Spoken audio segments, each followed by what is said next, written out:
السلام عليكم ورحمة الله وبركاته. إن الحمد لله نحمده ونستعينه ونستغفره ونعوذ بالله من شرور أنفسنا ومن سيئات أعمالنا من يهده الله فلا مضل له ومن يضلل فلا هادي له وأشهد أن لا إله إلا الله وحده لا شريك له وأشهد أن محمدا عبده ورسوله فإن أصدق الحديث كتاب الله وخير الهدي هدي محمد صلى الله عليه وسلم وشر الأمور محدثاتها وكل محدثة بدعة وكل بدعة ضلالة وكل ضلالة في النار وبعد. அன்புள்ள சகோதரர்களே, இன்றைய மார்க்க வகுப்பாக பித்அத் செய்பவர்களுக்கு பின்னால் தொழலாமா என்கின்ற அந்த ஒரு மஸ்அலாவை இந்த இடத்தில் சுருக்கமாக விளங்கப்படுத்தலாம் என்று நினைக்கிறேன். இந்த தலைப்பை பொறுத்தவரைக்கும் நிறைய பேர் எப்படி நினைக்கிறார்கள் என்று சொன்னால், குறிப்பாக தௌஹீது பேசக்கூடிய, குர்ஆன் சுன்னா பேசக்கூடிய மக்களுக்கு வெளியே இருக்கக்கூடியவர்கள், தௌஹீத் பிரச்சார சமுதாயத்திற்கு வெளியே இருக்கக்கூடிய ஏனைய சகோதரர்கள் எப்படி நினைக்கிறார்கள் என்றால், இந்த மஸ்அலா தௌஹீத் ஜமாத்தோடு சம்பந்தப்பட்ட மஸ்அலா, தௌஹீத்வாதிகள் தான் இந்த பிதஅத்வாதிகளுக்கு பின்னால் தொழலாமா இல்லையா என்கின்ற ஆய்வை என்ன செய்வார்கள், அடிக்கடி செய்வார்கள் என்பது போல அவர்கள் நினைக்கிறார்கள். ஆனால் உண்மையிலேயே அஹ்லு சுன்னாவுடைய அக்கீதாவை நீங்கள் எடுத்து பார்த்தீர்கள் என்று சொன்னால், குர்ஆன் சுன்னாவை பேசி வந்த இஸ்லாமிய அறிஞர்களுடைய அந்த புத்தக நூல்கள் எல்லாவற்றையும் நீங்கள் எடுத்து பார்ப்பீர்கள் என்று சொன்னால், அதிலே ஒரு பாடமாகவே இது இடம்பெற்றிருக்கும். பித்அத்வாதிகளுக்கு பின்னால் தொழுதல் என்ற பகுதி அதில் இடம்பெற்றிருக்கும். பித்அத்வாதிகளுக்கு பின்னால் தொழலாமா, அதனுடைய தீர்ப்பு என்ன, மார்க்கம் அதை பற்றி என்ன சொல்கிறது என்று விரிவாக பேசப்பட்டிருக்கக்கூடிய நூல்கள், அக்கீதா நூல்கள் அனைத்திலும் விரிவாக பேசப்பட்டிருப்பதை நீங்கள் பார்க்கலாம். இதற்கு காரணம் என்னவென்று சொன்னால், பித்அத்தை பற்றி ரசூலுல்லாஹி ஸல்லல்லாஹு அலைஹி வஸல்லம் அவர்கள் கடுமையாக கண்டித்திருக்கிறார்கள். கடுமையாக ரசூல் ஸல்லல்லாஹு அலைஹி வஸல்லம் பித்அத்தை எச்சரித்திருக்கிறார்கள். ரசூல் ஸல்லல்லாஹு அலைஹி வஸல்லம் சொன்னதாக சஹீஹ் முஸ்லிமிலே பதிவு செய்யப்பட்டுள்ள செய்தி, மன் அமில அமலன் லைஸ அலைஹி அம்ருனா ஃபஹுவ ரத்துன். இன்னொரு அறிவிலே மன் அஹ்தஸ ஃபீ அம்ரினா ஹாதா மா லைஸ மின்ஹு ஃபஹுவ ரத்துன். எங்களது இந்த காரியத்தில், மார்க்கத்தை ரசூல் ஸல்லல்லாஹு அலைஹி வஸல்லம் சுட்டி சொல்கிறார்கள், இந்த மார்க்கத்தில் எமது நிலை இப்ப நாங்க எப்படி இருக்கிறோமோ இதற்கு மேலதிகமாக யாராவது ஒன்றை உண்டாக்கினால், புதிதாக உருவாக்கினால் அது மறுக்கப்பட்டு விடும். யார் நாம் இல்லாத இப்பொழுது நம் செய்கின்ற காரியங்கள் அல்லாமல் ஒரு அமலை யார் செய்கின்றார்களோ அது மறுக்கப்பட்டு விடும் என ரசூலுல்லாஹி ஸல்லல்லாஹு அலைஹி வஸல்லம் அவர்கள், இஸ்லாம் ரசூல் ஸல்லல்லாஹு அலைஹி வஸல்லம் எதை வழிகாட்டுதல்களாக, மார்க்கமாக, வணக்கமாக எங்களுக்கு சொன்னார்களோ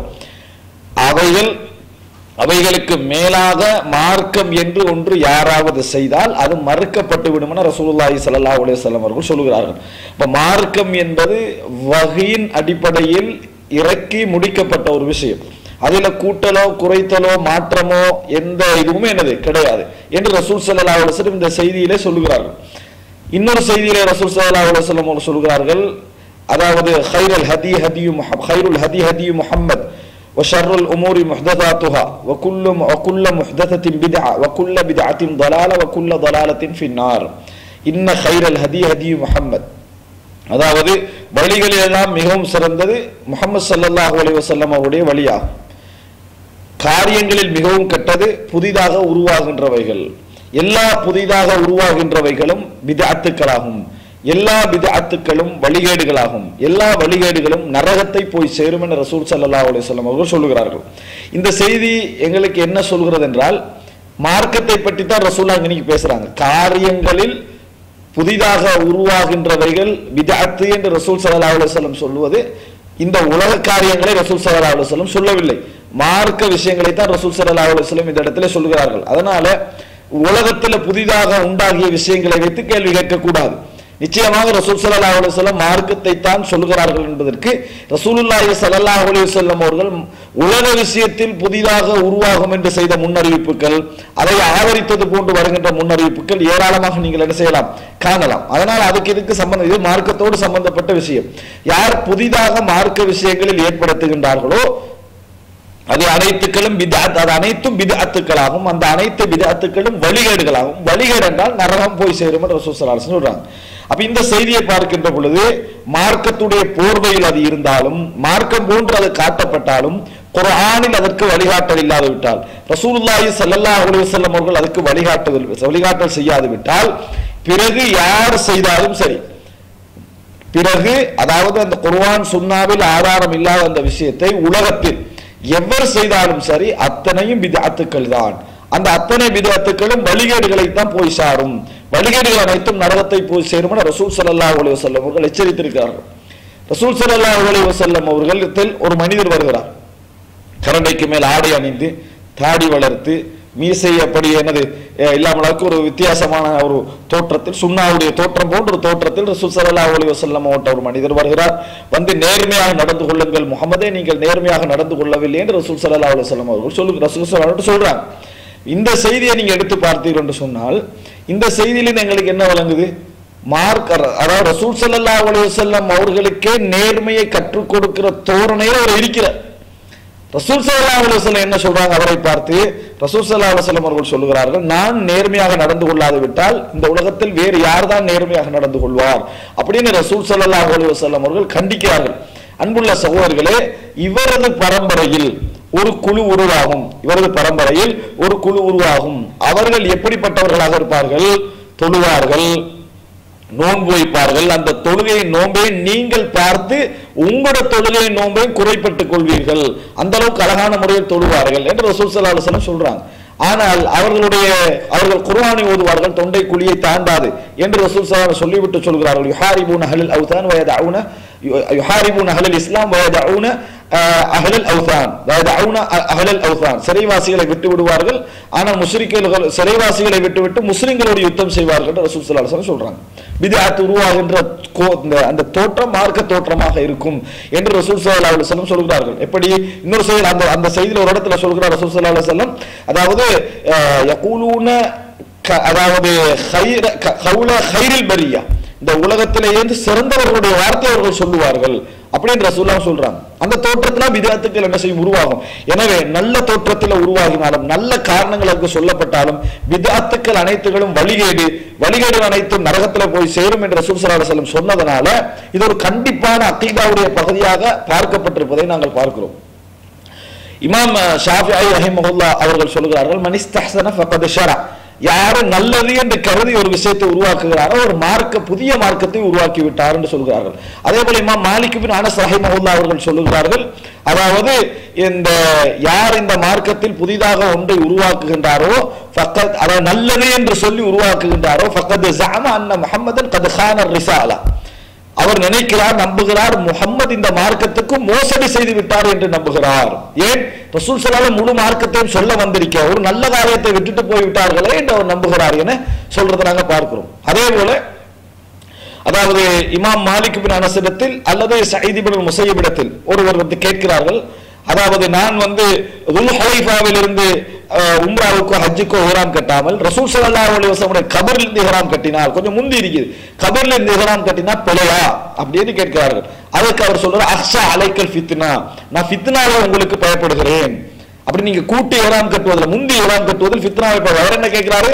இஹ்ராத்தை நான் முந்தி கட்டிட்டா நல்லது என்று கேட்கிறாரு.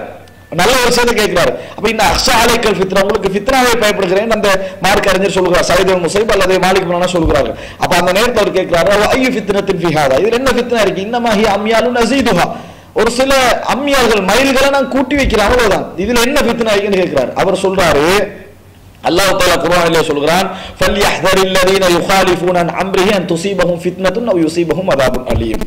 நபி அவர்களுடைய கட்டளைக்கு மாறு செய்யக்கூடியவர்கள் பயந்து கொள்ளட்டும், அவர்களுக்கு ஃபித்னா ஏற்படுவதையோ அல்லது கடும் வேதனை வருவதையோ அவர்கள் பயந்து கொள்ளட்டும் அப்படி என்று சொல்லி என்ன செய்கிறார்கள்?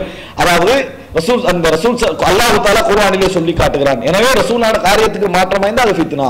சயீத் இப்னு முஸையிபிடத்தில் ஒருவர் வந்து கேட்கிறார்கள், அதாவது ஒரு 2 ரக்காத்தை கூட்டி தொழுவது சம்பந்தமாக கேட்கிறார்கள். ஒரு புதிய அதாவது பிதஅத்தான ஒரு தொழுகை, அவராக விரும்பி 2 ரக்காத்துக்கு ஒரு தொழுகையில கூட்டி தொழுவது சம்பந்தமாக கேட்கிறார்கள். அப்ப கேட்டோன்னே அவர் சொல்கிறார்கள், லா தஸீத், அப்படி அதிகரிக்க வேண்டாம். விளங்கிட்டா? அப்ப அவர் திருப்பி கேட்கிறாரு, யுஅذிபுனி அல்லாஹு அலா ஸலாத், தொழுவதற்காக அல்லாஹ் என்னை தண்டிப்பானா? தொழுவதற்கு அல்லாஹ் என்ன தண்டிக்க நிக்குது? அப்ப அவர் சொல்றாரு, லா யுஅதிபுக அலா ഖിലാഫி சுன்னா. தொழுகிறதுக்காக அல்லாஹ் தண்டிக்க மாட்டான், மார்க்கத்துக்கு மாற்றமாக இருப்பதை அல்லாஹ் தண்டிப்பான். சுன்னாவுக்கு மாற்றம் செய்வதாக தண்டிப்பான். தொழுகிறதுக்காக தண்டனை இல்லை, நீ சுன்னாக்கு மாற்றம் செஞ்ச அதுக்காக வேண்டி தண்டனை அப்படி என்று சொல்லி விளங்கப்படுத்தினார்கள். அப்ப இஸ்லாமிய அறிஞர்கள் எல்லோரும் பிதஅத்திலே தெளிவாக இருந்தார்கள்.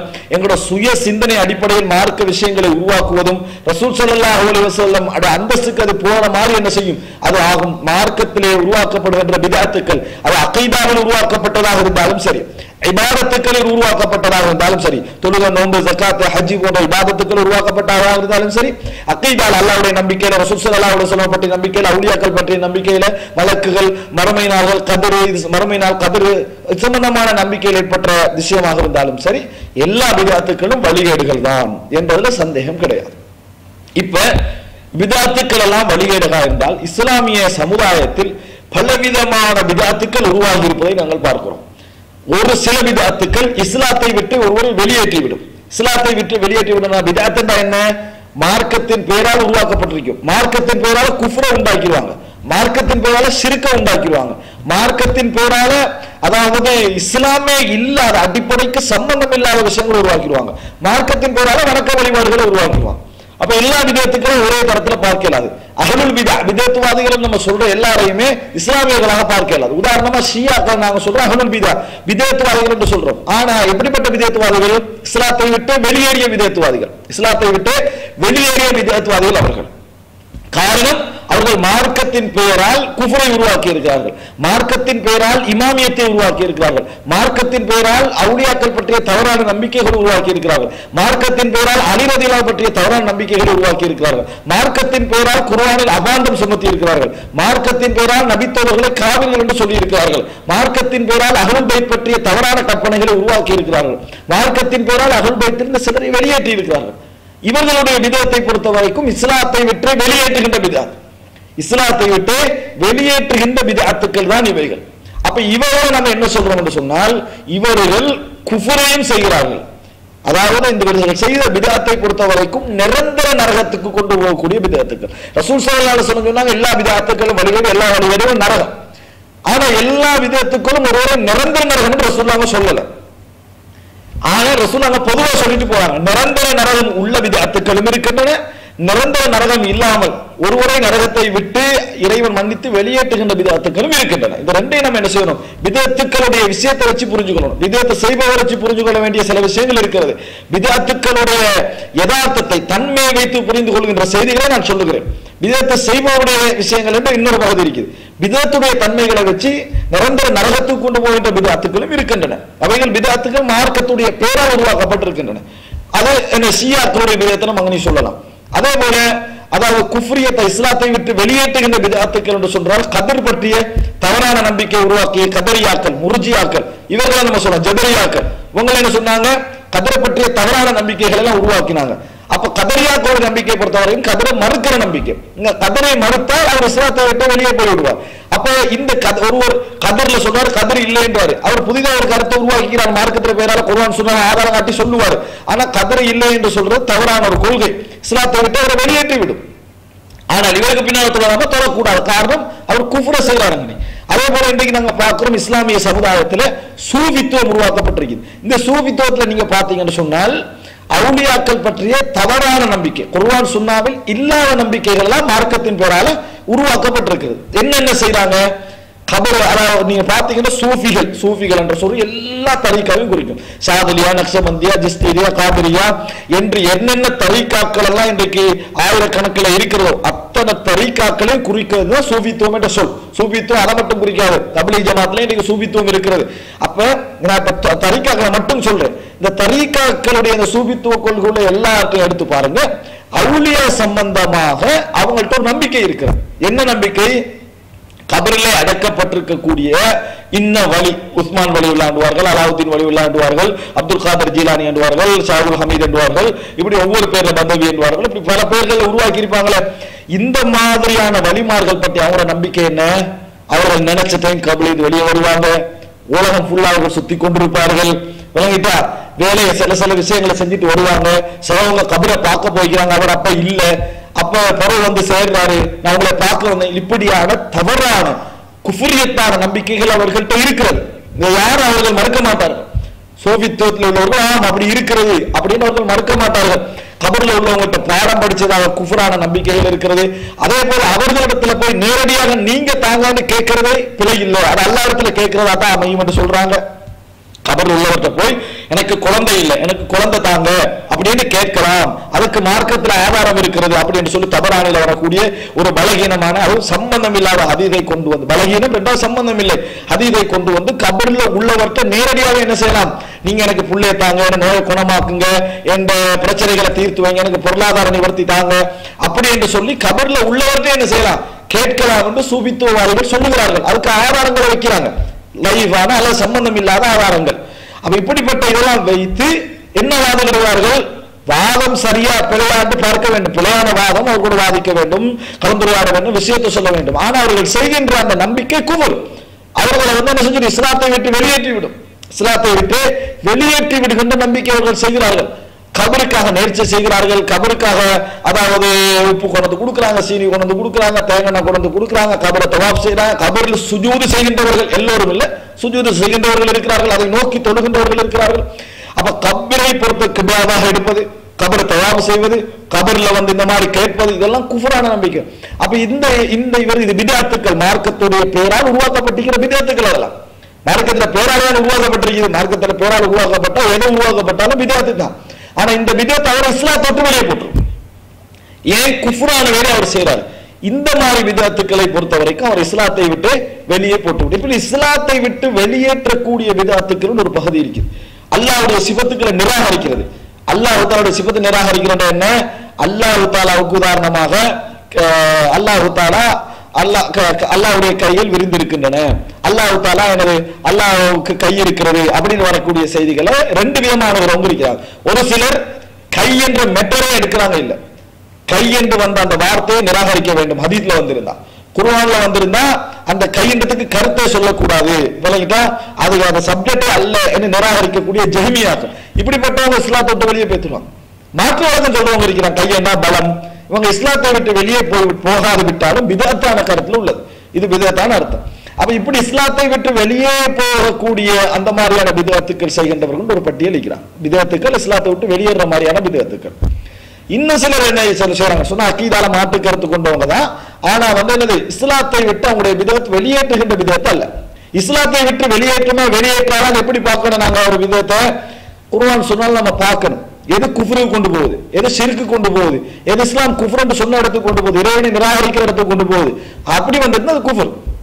இஸ்லாத்தை விட்டு வெளியேற்ற, இஸ்லாத்தை விட்டு வெளியேறாத பிதத்துக்கள் எடுத்து பார்த்தீங்கன்னு சொன்னா அக்கீதாலையும் வரும், அதே போல என்னது வணக்க வழிகாடுகளையும் வரும். இஸ்லாத்தை விட்டு வெளியேறாத பிதத்துக்களை நம்ம எதை சொல்லலாம், அக்கீதாவுடைய விஷயத்தில் நீங்க எடுத்துக்கொண்டீங்கன்னு சொன்னால் அல்லாஹ் விஷயத்துல என்ன செய்யறாங்க, அல்லாஹ்வுடைய அஸ்மா வ சிஃபாத் விஷயங்கள்ல எல்லா வசனங்களுக்கும் தஅவீல் செய்வது, எல்லா வசனங்களுக்கும் மாற்று விளக்கம் சொல்வது. மாற்று விளக்கமே கூட நாங்க சொல்லல, மாற்று விளக்கம் சொல்ல வேண்டும், வழிந்துரை செய்ய வேண்டும். எப்ப குர்ஆன் வசனமும் இன்னொரு குர்ஆன் வசனமும் அதாவது மோதுகின்ற மாதிரி எங்களுக்கு தோன்றினால், மோதுகின்ற மாதிரி எங்களுக்கு தோன்றினால் வழிமுறை இருக்குது, விளக்கம் இருக்குது. அந்த மாதிரி இடங்கள்ல தஅவீல் செய்ய வேண்டும். அப்படியே சும்மா இருக்குது அல்லாஹ் தஆலாவுக்கு கை சென்றது, இதுக்கு என்ன செய்யறது, நாங்களா ஒரு காரணத்தை போட்டு தஅவீல் செய்வது. அல்லாஹ் அரசுல இருக்கிறான்னு வரும், அரசுக்கு வேறொரு தஅவீல் செய்யறது. அல்லாஹ் தஆலா அதாவது அல்லாஹ் தஆலா வந்து அல்லாஹ் தஆலாவுடைய விரல்கள் என்ற ஹதீஸ்கள் வருகிறது. ஹதீஸ்ல ஒரு நாங்களா சொல்லல, ஹதீஸ்ல வருது, கெண்டைக்கால் வருது, குர்ஆன்ல ஹதீஸ்ல எல்லாம். இந்த வார்த்தைகளுக்கு தானாக போட்டு வழிமுறை செய்கின்ற அஷ்அரியாக்கள், இலங்கையில் இருக்கக்கூடிய தப்லீக் ஜமாத்தாக இருந்தாலும் சரி, ஜமிஅத்துல் உலமாவில் இருக்கக்கூடிய தலைவர் தொடக்கம் அப்படி உள்ளவங்களா அவங்க அஷ்அரியா கொள்கையில இருக்கிறாங்க. அக்கீதாவுடைய விஷயத்தில் அஷ்அரியா கொள்கையில இருக்கிறாங்க. அது வலிகேடான ஒரு கொள்கை. அவங்க என்ன சொல்லிக் கொள்வாங்கன்னா, அஷ்அரியாக்கள் தான் அஹ்லுஸ் சுன்னா, அவங்க தான் சுன்னாவுல உள்ளவர்கள், அவங்க தான் குர்ஆன் சுன்னா உள்ளவர்கள் சொல்லிக் கொள்வாங்க. ஆனா அது பிதத்தான நம்பிக்கை, அஷ்அரியாக்கள் அஹ்லுஸ் சுன்னாவுக்கு சம்பந்தம் கிடையாது. இப்படியான விதத்தான நம்பிக்கையில் உள்ளவர்கள் இஸ்லாத்தை விட்டு அவங்களோட கொள்கைகள் அவர்களை வெளியேற்றாது விட்டாலும் அது வழிகட்ட விதத்தான கொள்கைகள். இதை நம்ம புரிஞ்சு கொள்ள வேண்டும். ஷரியா மாத்துரிதியாலும் வழிகட்ட விதத்தான கொள்கை, கொள்கை ரீதியா. அதே போன்று இபாதத்து ரீதியாக நீங்க எடுத்துக்கொண்டீங்கன்னு சொன்னால், இப்ப தொழுகை எடுங்க, தொழுகையில நியத்து சொல்றது ஒரு பிதாத், தொழுகையில நியத்து சொல்றது ஒரு பிதாத். அதே போல தொழுகையில வந்து இன்னப்பட்ட ஏகப்பட்ட பிதத்துக்கு நடிக்கு நுழைக்கப்பட்டிருக்கிறது. அந்த தொழுகையில தக்பீர் கட்டுற முறையில, அதே போல இன்னும் உள்ள அதாவது ஓதல் முறைகள், அதே போல தொழுகைக்கு போல கூட்டு துவா ஓதுவதில், ஹஜ்ஜி நோம்பு சக்காத்து எடுத்துக்கொண்டு ஏராளமான பிதத்துக்கள் இன்றைக்கு நிறையவே மக்களுக்கு மத்தியில் நடக்குது. ஒரு ஜனாசா எடுத்துக்கொண்டீங்கன்னா, ஜனாசா மரணிக்கின்ற நேரத்தில் மரணிச்ச பின்னால என்று தல்கீன் ஓதுதல், யாசின் ஓதி கொடுத்தல், சத்தம் போட்டு கொண்டு போறது, இந்த மாதிரி நிறைய விதத்துக்கள் இபாதத்துக்கள் நிறைய வந்திருக்கிறது. அப்ப நீங்க பிதஅத்துல பாத்தீங்கன்னு சொன்னால் 3 விதமாக பிரிக்கலாம். ஒன்று இஸ்லாத்தொட்டு வெளியேற்றுகின்ற பிதஅத்துக்கள், மார்க்கத்தின் பெயரால் உருவாக்கப்பட்டு அந்த உருவாக்கப்பட்ட பொழுது அவர் இஸ்லாத்தொட்டு வெளியேற்றுகின்றவைகள். இன்னொன்று இஸ்லாத்தை விட்டு வெளியேற்றாது, ஆனா அது பிதஅத்தான கொள்கைகள், பிதஅத்தெல்லாம் வழிகேடெல்லாம் நரகம். அந்த வெளியேற்றாத 2 பாதை கொண்டு கொள்கையிலையும் வரும், 2வது என்ன செய்யும், அதாவது இபாதத்துக்களையும் வரும். ஆனா இன்னைக்கு நம்மளுக்கு தெரியாமலேயே இபாதத்துக்கள்ல வந்தவர்களை மட்டும்தான் நம்ம பிதஅத்வாதிகளா பார்க்கிறோம். இபாதத்துக்கள்ல பிதஅத் வந்தவர்களை மட்டும்தான் பிதஅத்வாதிகளா பார்க்கிறோம். கொள்கையில பிதஅத் வந்தவங்களை பிதஅத்வாதிகளா பார்க்கவே இல்லை. தொழுகை முறையில நல்லா இருக்கிறாங்க, எனவே சுன்னத்துவாதிகள் போய் தொழுகிறோம். இது பார்வையே பிழை. பிதஅத்ன்றது கொள்கையில ஏற்படும், விளங்கிட்டா. இப்போ உதாரணமாக ஜமாத்து தக்வீர் என்று சொல்லி ஜமாத்துல் முஸ்லிம் என்று தங்களை அழைத்துக் கொள்ளக்கூடிய ஏத்தாலை ஜமாத்தை அழைத்து பாருங்க. அவங்களை பார்த்தீங்கன்னு சொன்னால் தொழுகையில ஒரு சில விதத்துக்கள் இருந்தாலும் கூட தொழுகைகள் வெளிப்படையாக வழங்குற அளவுக்கு கூட்டுதுவா இல்ல, நியத்து என்ற சப்ஜெக்ட் இல்ல, ஓதல் முறையை குர்ஆன் சுன்னாக்கு பொருத்தமாக இருக்கிறது. என்ன பார்க்கிறோம், சுன்னத் அடிப்படையில் தொழுகிறார்கள். நான் அந்த பள்ளிக்கு போனேன், இந்த பள்ளிக்கு போனேன். என்ன காரணம், கொள்கையில அந்த தொழுகையில மட்டும் சரியா தொழுகிறார்கள், பிழை. அவர்கள் பிதஅத்வாதிகள். ஏன், மற்ற முஸ்லிம்கள் அனைவரையும் காபிர்கள் என்று கண்ட வாக்கில் சொல்றாங்களே, அவர் பிதஅத், தக்ஃபீர் ஒரு பிதஅத். அதே போல 2வது என்ன, இமாம் அவர் ஒரு அமீரோட நியமிச்சு அவருக்கு பையத் செய்யாட்டி அத்தனை பேர் ஜாகிலியத்துல இருக்கிறாங்க, இஸ்லாத்துக்கு வெளியேறி போனாங்க, வேலை செய்யறாங்க சொல்றாங்க. இப்படிப்பட்ட பச்சை வழிகேடான பிதஅத்து கொள்கையை வைத்துக் கொண்டிருக்கிறவர்கள் அவருக்கு பின்னால் நம்ம எப்படி தொழுகிறது, தொழ முடியாது. அவர்கள் பிதஅத்வாதிகள், விளங்கிட்டா. அப்ப நம்ம என்ன புரிஞ்சுக்கொள்ளணும் என்றால், இப்படி பின்னால தொழுவது என்கின்ற ஒரு தொழ முடியாதல்ல, அதாவது பிதஅத்வாதிகள் என்ற பகுதியில் அவங்களும் வருவாங்க. தொழுகையிலே வழிகேடுகள் இல்லாட்டியும் தொழுகையிலே இபாதத்துக்கள் இல்லாட்டியும் பிதஅத்வாதிகள் என்ற லிஸ்ட்ல அவர்கள் என்ன செய்வார்கள், வருவார்கள். பிதஅத்வாதிகள் என்று சொன்னா கூட்டுதுவா கேட்டாம தான் பிதஅத்வாதிகள் அர்த்தம் அல்ல. கூட்டுதுவா கேட்காது விட்டாலும் நியத்து செய்யாது விட்டாலும் கொள்கையில பிதஅத்தின் தான் பிதஅத்வாதிகள் தான். அதே போல என்னது, சூனியம் இல்லை, சூனியம் என்ற யதார்த்தமே சூனியத்துக்கு யதார்த்தமே கிடையாது அப்படின்னு ஒருவர் சொல்றாங்க. அது அஹ்லுஸ் சுன்னாவுக்கு மாற்றமான, குர்ஆன் சுன்னாவுக்கு மாற்றமான கொள்கை, பிதஅத்வாதிகள், விளங்கிட்டா. அதே போல என்ன, குர்ஆனுக்கு ஹதீஸ்கள் முரண்படும், புகாரில் இருக்கிற 10, 20, 30, 40 ஹதீஸ்கள் எடுங்கன்னு சொன்னா அவங்க பிதஅத்வாதிகள் தான். கொள்கையில வெளியிட்டு போய்க்கிறாங்க, அதுல எந்த விதமான சந்தேகமும் கிடையாது. அவர்கள் பிதஅத்வாதி, அந்த கூட்டுதுவா கேட்கலன்னா பிதஅத்வாதி இல்ல, நியத் இல்லைன்னா பிதஅத்வாதி இல்ல அப்படின்னு நம்ம நினைச்சிடக்கூடாது. பிதஅத் என்பது கொள்கையிலும் ஏற்படும். புதிதாக ஏதாவது கொள்கைகள் சொன்னால் அல்லாஹ் தஆலா 3ஆம் வானத்துக்கு இறங்கி வர இல்ல, இறங்கி வரல அப்படி என்று சொல்லி ஹதீஸுக்கு மாற்ற விளக்கம் சொன்னால், குர்ஆனோட ஹதீஸ்கள் முரண்படுகிறது என்பது என்னது, அது சரியா நிறைய ஹதீஸ் முரண்படும், 50-60 ஹதீஸ் முரண்படும் என்ற சரியான ஹதீஸ்களை அவர்களுடைய பார்வையில் அவர்கள் லைஃப் ஆக்குகிறார்கள். இஸ்னாது இல்லாம, இஸ்னாதுடைய விஷயத்தை கவனிக்காமல் லைஃப் ஆக்குகிறார்கள் என்று சொன்னால் இது ஏற்கனவே முத்தசிலாக்கள் சொல்லிக் கொண்டிருந்த கொள்கை. முத்தசிலாக்களாக இவர்கள் இல்லாது விட்டாலும் முத்தசிலாக்கள் சொல்கின்ற ஒரு கொள்கையில என்ன செய்யறாங்க, ஒத்து வருகிறார்கள். பிதஅத்வாதிகள் தான். அஹ்லுல் பிதா என்ற ஒரு கொள்கையை ப்ரமோட் பண்ணி அதுக்காக வேண்டி போராடி அதுக்கு மாற்றமாக உள்ளவர்களை காபிர்கள் என்று சொல்லி அவங்களுக்கு பின்னால தொழக்கூடாது என்று சொல்லி ஒரு வேறு கொள்கையா பிரிச்சுட்டு போறாங்க. அவங்க பிதஅத்வாதிகள் என்று சொல்லக்கூடாது. அஹ்லுல் பிதா அவங்க பிதஅத்வாதிகள். அப்ப என்ன புரிஞ்சுக்கொள்ளணும், கொள்கையிலும் பிதஅத் வரும், இபாதத்திலும் பிதஅத் வரும். இபாதத்துல பிதஅத் வந்தா மட்டும்தான் பிதஅத் அர்த்தம் இல்ல. பிதஅத்வாதிகள் என்று சொல்கின்றவர்கள் கொள்கையிலையும் வரும், இதுலையும் வரும். சில வேளை இபாதத்துக்கெல்லாம் சரியா இருக்கும். முத்தசிலாக்களுடைய விஷயமே நீங்க எடுத்து பாத்தீங்கன்னா உங்க தொழுகை, நோன்பு, ஸகாத், ஹஜ்ல எல்லாம் சரியா இருப்பாங்க, சுன்னா அடிப்படையில் இருப்பாங்க. கொள்கை எடுத்துக்கிட்டீங்கன்னா பிதஅத்தான கொள்கையில இருப்பாங்க. எனவே பிதஅத்தான கொள்கையோடு உருவாகி விட்டால் அந்த ப்ரோமோட் பண்ணி அதுக்கு மாற்றவங்க எல்லாம் காபிர் என்று சொல்கின்ற வழிகேடு சொல்கிற லெவலுக்கு வந்துட்டாங்கன்னு சொன்னா அவங்க அஹ்லுல் பிதா தான். அது என்ன குர்ஆன் சுன்னா அவர்கள் அடிப்படையில் சொல்லிக் கொண்டாலும் அதுல எந்த விதமான கருத்து முரண்பாடு கிடையாது, அவர்கள் பிதஅத்வாதிகள். அப்ப அஹ்லுல் பிதா என்று சொல்லிட்டு வந்துட்டாங்கன்னு சொன்னால் நம்ம என்ன புரிஞ்சுக்கொள்ளணும், இஸ்லாத்தை விட்டு வெளியேறுகின்ற பிதஅத்துக்கள் இருக்கின்றன. இஸ்லாத்திற்குள்ள இருந்து கொள்கை ரீதியாக இபாதத்து ரீதியாக செய்யக்கூடிய பிதஅத்துக்கள் இருக்கின்றன. உங்க அனைவர்களுமே பிதஅத்வாதிகள். இப்ப இப்படிப்பட்ட பிதஅத்வாதிகளுக்கு பின்னால் தொழலாமா அப்படின்ற ஒரு கேள்வி வருமாக இருந்தால் இதை நாம் சரியான முறையில் அணுகணும். எப்பையும் தீர்ப்ப குர்ஆன் சுன்னாலிருந்து தான் எடுக்கணும், உணர்வை வச்சு எடுக்கக்கூடாது. சிலருடைய சிந்தனை எப்படி என்று சொன்னால் பிதஅத் செய்தால் வழிகேடெல்லாம் நரகம். இப்ப நரக பாதிப்புனா தொழலாமா, தொழக்கூடாது, இவராக முடிவெடுத்துறது. விளங்கிட்டா, ஃபத்வா நம்ம கையில இருக்கக்கூடாது. நாங்களா ஒன்றை யோசிச்சோம் அப்படி முடிவெடுக்கிறோம். நிறைய விஷயங்களுக்கு என்ன செய்யலாம், யோசிச்சு முடிவெடுக்கலாம். யோசிச்சு முடிவெடுத்து இப்படி வந்தா இப்படி வந்தா சரி வராது. இது மெட்ஸ் அல்ல, நிறுவனத்துக்கு மெட்ஸ் அல்ல. குர்ஆன் சுன்னால போகணும், போய் பார்க்கிறோமா இல்லையா, இல்லை இருக்கன்னு எடுக்கணும். குர்ஆன் சுன்னா அடிப்படையில் நம்ம எடுத்து பார்த்தோம் என்று சொன்னால் முஸ்லிமுக்கு பின்னால தொழலாம். ஒரு முஸ்லிமுக்கு பின்னால தொழலாம். அவன் இஸ்லாத்தை விட்டு வெளியாக வரைக்கும் ஒரு முஸ்லிமுக்கு பின்னால் தொழலாம். இதுல இஸ்லாம் எங்கேயுமே பிரிச்சு ரசூலுல்லாஹ் ஒரு வழிகாட்டல் செய்யல. ரசூல் ஸல்லல்லாஹு அலைஹி வஸல்லம் அவர்கள் ஒருவன் முஸ்லிமாக இருக்கும் வரைக்கும் பிரிச்சு ஒரு வழிகாட்டல் என்ன செய்யல, எந்த இடத்துல ரசூல் ஸல்லல்லாஹு அலைஹி வஸல்லம் செய்யவே கிடையாது. அப்ப முதலாவது அம்சமா நாங்க புரிஞ்சுக்கணும், உணர்வு ரீதியாக இதை அணுகக்கூடாது. குர்ஆனை பார்க்கிறோம், ஹதீஸை பார்க்கிறோம், எந்த இடத்தை பார்த்தாலும் ரசூல் ஸல்லல்லாஹு அலைஹி வஸல்லம் முஸ்லிமாக இருக்கக்கூடியவர் ஒரு பாவம் செய்தாலோ ஒரு பிதஅத் செய்தாலோ ஒரு பிதஅத்தை அழைக்கக்கூடியவராக இருந்தாலோ அவருக்கு பின்னால தொழலாமா இல்லையா என்ற இடத்தை பற்றி ரசூல் ஸல்லல்லாஹு அலைஹி வஸல்லம் தொழக்கூடாதுன்னு எங்கேயும் சொல்லல. எது சொல்லிக்கிறாங்க, ஒரு முஸ்லிமுக்கு பின்னால் தொழலாம் என்ற விஷயத்தை குர்ஆனும் சுன்னாவும் உறுதியாக நின்று கொண்டிருக்கிறது. ஒரு முஸ்லிமுக்கு பின்னால தொழலாம்.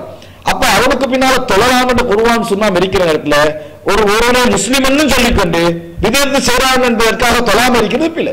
முஸ்லிம் சொல்றோம், விதத்தை செய்யற இடத்துக்கு தொழாம ஏற்றுக்கொள்றோம். அப்படி செய்யறது என்னது, மார்க்க ரீதியாக பிள்ளை. மார்க்க ரீதியாக எந்த விதமான தடையும் வரவில்லை. ஒரு விதத்துவாதிக்கு பின்னால தொழலாமா இல்லையா என்ற கேள்விக்கு கூடாது என்ற எந்த தடையும் என்ன செய்யல, வரல. ஒரு முஸ்லீமா இருக்கிற உதவு எடுக்கிற தொழுகிறான், நம்ம பின்னால் என்ன செய்யலாம், தொழலாம். அதுல எந்த விதமான தடையும் வரவில்லை. உணர்வு ரீதியாகவே என்ன செய்யக்கூடாது, நாம் அணுகக்கூடாது. முதல் அம்சம் எப்படி அணுகக்கூடாது, ஒரு பிதஅத் சென்ற வழிகாடு எல்லாம் நரகவாதிகளை பின்னால் தொழலாமா, இந்த கோணத்துல என்ன செய்யக்கூடாது, அணுகக்கூடாது. இந்த கோணத்துல அணுகினீங்கன்னு சொன்னா நம்ம யாருக்கு பின்னாலும் தொழலாம்.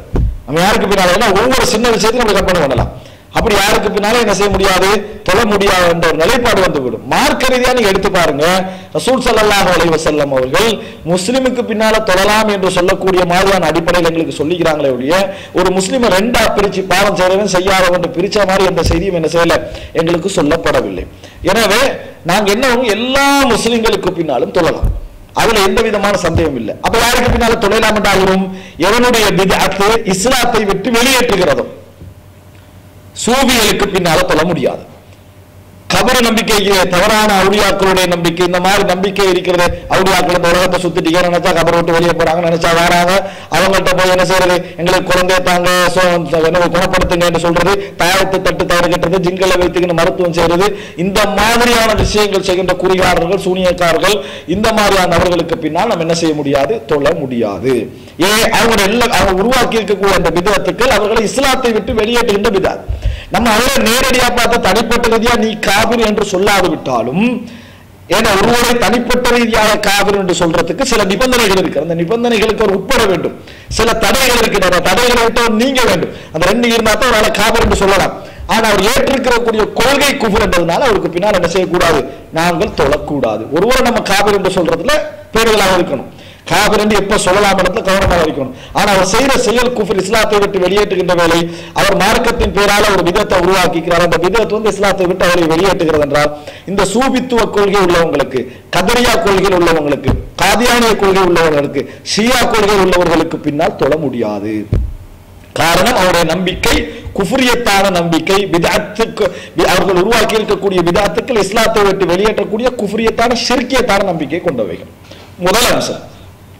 இரண்டாவது, இந்த அதாவது விதத்துவாதிக்கு பின்னால் தொழலாம் நம்ம சொல்றோமே, யார் எந்த விதத்துவாதிக்கு பின்னால, முஸ்லிம் என்ற பட்டியலிருந்து வெளியேறாம இருக்கக்கூடியவன், முஸ்லிம் என்ற பட்டியலுக்குள்ள இருக்கிறான். கொள்கையில விதத்தை செஞ்சாலும் கூட இஸ்லாத்தை விட்டு வெளியே போகல, இபாதத்துக்களை விதத்தை செஞ்சாலும் கூட இஸ்லாத்தை விட்டு என்ன செய்யல, அவர்கள் வெளியே போகவில்லை. இவர்களுக்கு பின்னால பொறுத்த வரைக்கும் அஹ்லு சுன்னாவுடைய, அதாவது குர்ஆன் சுன்னாவை பேசக்கூடிய இஸ்லாமிய அறிஞர்கள் யாருமே ஒரு ஆதாரத்தை கூட என்ன செய்யல, இந்த விஷயத்துக்கு காணவில்லை. குர்ஆன் சுன்னால, குர்ஆனிலும் ஹதீஸிலும் ஒரு ஆதாரத்தை கூட காணவில்லை தொழக்கூடாது என்பதற்கு. ஒரு முஸ்லிமுக்கு பின்னால தொழலாம், அவர் இஸ்லாத்தில் இருக்கிறார் என்ற அடிப்படையில் என்ன செய்யறாங்க, இருந்து கொண்டிருப்பதை நாங்கள் பார்க்கிறோம். அன்புள்ள சகோதரர்களே, இதிலும் கூட பலவிதமாக நாம் பிரிச்சு பார்க்கணும். ஏன்னா பல சந்தேகங்கள். இப்ப பிதஅத்துவாதிகளுக்கு பின்னால தொழலாமா அப்படி என்ற இந்த பட்டியல்ல குஃப்ர் செய்யறவங்க வெளியே போயிட்டாங்க. குஃப்ரான பிதஅத் செய்யறவங்க ரெண்டு பேர் நிக்கிறாங்க. அகைதாவில் பிதஅத் செய்யறவங்க இஸ்லாத்தை வெளியேறாதவர்கள், அதே போல இபாதத்துல பிதஅத் செய்கின்றவர்கள். இவர்களுக்கு பின்னால இவர்கள் வந்து தவறுகள் செய்தால், இப்ப இமாமத்து செய்யறதுல அவங்க பிதஅத் அடிப்படையில் அவங்க நிறைய தவறுகள் செய்வாங்க. இது போன்ற தவறுகள் செய்தால் என்ன செய்வது, அதுக்கெல்லாம் நம்ம பல கேள்வி. அவங்க தவறு செய்யறாங்க, அவங்க பின்னால் நம்ம எப்படி இருந்து தொழுவது, அவங்க நிறைய தவறு செய்ய நம்ம கண்ணால காணுகிறோமே, இந்த மாதிரி விஷயங்களுக்கெல்லாம் நம்ம ஒரே ஒரு பதில் தான். சஹீஹுல் புகாரில் 694 இலக்கத்தில் வருகிறது. அபூ ஹுரைரா ரலியல்லாஹு அன்ஹு அறிவிக்கிறார்கள், யுஸல்லூன லக்கும், உங்களுக்கு தொழுவிக்கிறாங்க, அவங்க உங்களுக்கு தொழுவிப்பார்கள். ஃபஇன் அஸாபு, அவர்கள் சரியாக செய்தால் ஃபலக்கும், அந்த சரியுடைய கூலி உங்களையும் வந்து சேரும். சரியா முறையா நடந்து கொள்றாங்களே, அது உங்களையும் வந்து சேரும். வஇன் அஹ்தஉ, அவர்கள் பிழைவிட்டால் ஃபலக்கும் வ அலைஹிம், அவருடைய அதாவது பிழை உங்களை வந்து சேராது, அவருடைய பிழைகள் உங்களை வந்து சேராது, அவர்களுக்கு எதிராக அது போய் முடியும் என்று ரசூல் ஸல்லல்லாஹு அலைஹி வஸல்லம் சொன்னார்கள். புகாரில் 694 விளக்கம். இது எல்லாரையும் குறிக்கும். சுன்னா அடிப்படையில் தொழுவுரை இமாம் பிழை விடுறதை இந்த ஹதீஸ் குறிக்கும். பிதஅத்தான இமாம் பிழை விடுகின்ற பொழுதும் இந்த ஹதீஸ் குறிக்கும். விளங்கிட்டா? எப்படி யுஸல்லூன லக்கும், உங்களுக்கு அவர்கள் தொழுவிக்கிறார்கள், ஃபைன் அஸாபு, அவர்கள் செய்வதில் அவர்கள் சரியாக செய்துவிட்டால் ஃபலக்கும், உங்களுக்கும் அந்த கூலி கிடைக்கும். அதே போல வைன் அக்தௌ, அவர்கள் தவறுகள் செய்தால் ஃபலக்கும் அலைஹிம், உங்களுக்கு உங்க கூலி கிடைச்சிடும், தவறுகளுடைய குற்றங்கள் அவர்களையே போய் சாரும் என்று ரசூலுல்லாஹ் சொல்றாங்க. இது பிழை விடுகின்ற விதத்தோ ஏதோ இஸ்லாத்தை விட்டு வெளியேறாமல் செய்யக்கூடிய இந்த மாதிரி விஷயங்கள் செய்து கொண்டு தொழிற்கக்கூடிய எல்லாரையும் என்ன செய்யும், இந்த செய்யும் குறிக்க ரசூலுல்லாஹ் பிரிச்சு என்ன செய்யல, சொல்லவில்லை. எனவே விதத்துவாவுடைய பிழையுடைய குற்றம் என்ன வந்து சேர்ந்து விடுமோ, அதை ஆதரித்த குற்றம் என்ன வந்து சேர்ந்து விடுமோ நம்ம பயப்பட வேண்டிய அவசியம் இல்லை. என்ன காரணம்? ஜமாஅத்து தொழுகை இஸ்லாம் வலியுறுத்தி இருப்பதான் அதற்கான காரணம். 5 நேர ஜமாஅத்து மட்டுமல்ல, ஜும்மா தொழுகை, ஜும்மா தொழுகை விதத்துவாதியை பின்னால் தொழுகை சம்பவம் ஜும்மா தொழுகை மிக முக்கியம். அதே போல பகிரங்கமாக தொழப்படுகின்ற பெருநாள் தொழுகை மிக முக்கியம். இந்த மாதிரி இடங்களை நீங்க நினைச்சு பாருங்க, ஜும்மா தொழுகை, பெருநாள் தொழுகை, இதெல்லாம் ஒரு விதத்துவாரை தான் தொழுவிக்கிறதாக இருந்தால் நம்ம என்ன செய்ய வேண்டியிருக்கிறது, அவருக்கு பின்னால தொழ வேண்டி இருக்கிறது. அவர்கள் விடுகின்ற பிழைகள் என்ன செய்யும், உங்களை வந்து சேராது, அவர்கள் விடுகின்ற சரிகள் உங்களை வந்து சேரும், பிழைகள் அவர்களுக்கு எதிராக போய் முடியும் என்று ரசூல் ஸல்லல்லாஹு அலைஹி வஸல்லம் சொல்கிறார். புகாரில் 694 விளக்கம் அபூ ஹுரைரா ரலியல்லாஹு அன்ஹு அறிவிக்கிறார்கள். அதே போல இந்த பிதஅத்வாதிகளுக்கு பின்னால அவங்க பிதஅத் செய்தாலும் அவர்களுக்கு பின்னால தொழலாம் என்பதற்கான ஆதாரங்கள் உண்டு. சுனனு திர்மிதியில 176 விளக்கத்தில் வரக்கூடிய செய்தி அபூதர் ரலியல்லாஹு அன்ஹு அவர்கள் அறிவிக்கிறார்கள். ரசூல் ஸல்லல்லாஹு அலைஹி வஸல்லம் சொல்றாங்க, அபூதர், ஏ அபூதர், உமரா யகூனூன பஅதி, எனக்கு பின்னால வரக்கூடிய சில அமீர்மார்கள், தலைவர்கள், யுமீதுன ஸலா, தொழுகையை சாகடிப்பார்கள், தொழுகையை சாகடிப்பார்கள். அப்ப என்ன செய்வது? தொழுகையை சாகடிப்பார்கள் அப்படின்னா என்ன? தொழுகையில பொதுபோக்காக இருப்பாங்க, தொழாம இருப்பாங்கன்னு சொல்லல. தொழாம இருந்தா அவர்கள் இமாமத்தை இழந்துருவாங்க. தொழுகையுடைய நேரங்களை மாற்றி அமைப்பாங்க. சில ஹதீஸ்ல நேரங்களை விட்டு தொழுகையை பிற்படுத்துவார்கள், விளங்கிட்டானே?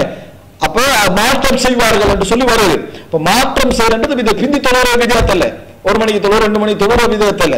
ஆனால் மாற்றம் செய்வாங்க. தொழுகையில லோருடைய டை மாறுவாங்க, அசருடைய தலையை மாறுவாங்க. அப்படி மாற்றம் செய்தார்கள் பிற்காலத்துல. இந்த மாதிரி உணராக்கள் அப்படி சின்ன விதத்தா இல்லையா? ஷாஃபி நேரம், ஹனபி நேரம் வச்சுக்கிறோம், அதை விதத்தை ஏன் சொல்றோம்? அவங்க அசர் வந்து 5 மணிக்கு போட்டிக்கிறான், 5 மணிக்கு அசர் தொழலாம். ஆனா அறுபது தொழுகிற 5 மணிக்கு போட்டிக்கிறாங்க. அதனால விதத்தை சொல்றோம். இந்த நேர மாற்றங்கள் வந்து இதுதான் தொழுகையுடைய நேரம் என்ற அடிப்படையில் செய்யப்பட்டால் விதத்துக்கள். அப்படி உருவாகக்கூடிய தலைவர்கள் வந்தா என்ன செய்வீங்க? ரசூல் ஸல்லல்லாஹு அலைஹி வஸல்லம் சொல்கிறார்கள், ஃபஸல்லி ஸலாத லிவக்திஹா, உரிய நேரத்துக்கு தொழுது விடுங்கள். 12 ரூபாய்க்கு தொழுது விடுங்கள். உங்களோட வீட்டுல நீங்க தொழுதுருங்க. ஃபஇன் சுல்லியத் லிவக்திஹா கானத் லக நாஃபிலத்தன், விளங்கிட்டா? வ இல்லா குன்த கத் அஹ்ரஸ்த ஸலாத்தக், அதுக்கு பிறகு ஃபஇன் சுல்லியத், அதாவது நீங்க வந்து அதுக்கு பிறகு பள்ளிக்கு வாரீங்க, ஜமாத்துக்கு வரோம், நீங்க வீட்டை தொழுட்டு பள்ளிக்கு வாரீங்க. அப்ப உரிய நேரத்துக்கு தொழுகை தொழுவிக்கப்படுகிறவன்டா நீங்க ஜமாத்தை தொழுகிற கடமை அடிப்படையில் அவங்களோட தொழுவீங்க, உங்களுக்கு அந்த தொழுகை நஃபிலாக அமையும், விளங்கிட்டா? அப்படி இல்லாவிட்டால் என்ன நடக்கும்? கத் அஹ்ரஸ்த ஸலாத்தக், உங்களோட தொழுகை நீங்க காப்பாத்திட்டீங்க. என்ன சொல்ல வருகிறார் ரசூல் ஸல்லல்லாஹு அலைஹி வஸல்லம் அவர்கள்? நீங்க இந்த மாதிரி ஜமாத்து தொழுகை விஷயங்கள்ல, அதாவது பள்ளிக்கு வாரீங்க, டைமுக்கு தொழுதுருங்க. டைமை விட்படுத்துறாங்களா, டைம் ஆகினா தொழுதுருங்க, தொழுவிட்டு பள்ளிக்கு வாங்க. பள்ளிக்கு வந்தீங்கன்னு சொன்னா தொழணும். பள்ளிக்கு வர டைம்ல அவங்க உரிய டைம்ல தொழுவிட்டாங்கன்னு சொன்னா நீங்க சுன்னா என்ன செஞ்சிட்டீங்க, காப்பாத்திட்டீங்க, உங்களோட தொழுகை நஃபிலாக அமையும். பிந்திட்டாங்கன்னு சொன்னா உங்கள் மீது குற்றமாக அது என்ன செய்யாது, ஆகாது, உங்களோட தொழுகை நீங்க பாதுகாத்துட்டீங்க என்று ரசூல் ஸல்லல்லாஹு அலைஹி வஸல்லம் சொல்றாங்க. ஏன்? அவர்களோட பிந்தி தொழ வேண்டி வரும். அப்ப அவர்களுக்கு பின்னால தொழுங்கேடு தான் ரசூல் ஸல்லல்லாஹு அலைஹி வஸல்லம் என்ன செய்றாங்க, சொல்றாங்க. சில ஹதீஸ்களை நீங்க தொழுது என்று சொல்ல வேண்டாம், தொழுங்க, அவங்களோட தொழு நிறுத்த தொழுது என்று சொல்ல வேண்டாம் என்று ரசூல் ஸல்லல்லாஹு அலைஹி வஸல்லம் அவர்கள் சொல்கிறார்கள். அப்ப அந்த செய்தி என்ன காட்டுது? தொழுகையுடைய நேரங்களை மாற்றம் செய்யக்கூடியவர்கள் பிதஅத்வாதிகள், ஆனால் அவர்களுக்கு பின்னால தொழுங்கன்றாங்க. இதனாலதான் நீங்க பார்க்கலாம், ஹஜ்ஜாஜ் பின் யூசுப் அவன் உருவாக்கின அந்த அந்த அமீர் என்ற பேர்ல இருந்து உருவாக்கின விதத்துக்கள் சாதாரணம் அல்ல, அவன் செய்த அநியாயங்கள் சாதாரணம் அல்ல. ஆனா அவருக்கு பின்னுக்கால என்ன செஞ்சாங்க, நபித்தோழர்கள் வந்து தொழுதார்கள். அனஸ் ரலியல்லாஹு அன்ஹு அவர்கள் தொழுதார்கள். அனஸ் ரலியல்லாஹு அன்ஹு அவர்கள் தொழுதையெல்லாம் நாங்க பார்க்கிறோம். நிறைய நபித்தோழர்களும் அதுக்கு இப்னு உமர் ரலியல்லாஹு அன்ஹு தொழுதாங்க, அனஸ் ரலியல்லாஹு அன்ஹு தொழுதாங்க. அப்ப விதத்தை விட்டு மிக தூரமா இருக்கக்கூடிய நபித்தோழர்கள் நிறைய பேர் என்ன செஞ்சாங்க, அவருக்கு பின்னால் தொழுதார்கள் நாங்க பார்க்கிறோம். என்ன காரணம்? இந்த ஹதீஸ்கள் தான்.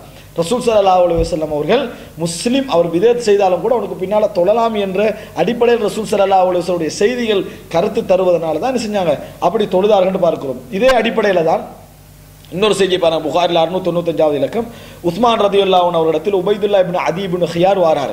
அவஹுவ மஹ்சூர், அவர் சிறை வைக்கப்பட்டிருக்கிறார், அதாவது முற்றுகையிடப்பட்டிருக்கக்கூடிய அந்த நேரம். அப்போ ஒரு தலைவர் அமீர் முற்றுகையிடப்பட்டிருந்தா என்ன நடக்கும்? இமாமத் யார் செய்வாங்க? யார் முற்றுகையிட்டிருக்கிறாங்க அப்படிப்பட்ட கெட்ட கூட்டங்கள் தான் செய்வாங்க, பிதஅத்தான கூட்டங்கள். அவங்க தான் பாவிகள், பிதஅத்துகள் ரெண்டு பேரும் அதில் அடங்குவாங்க, அவர்கள் தான் செய்வார்கள்.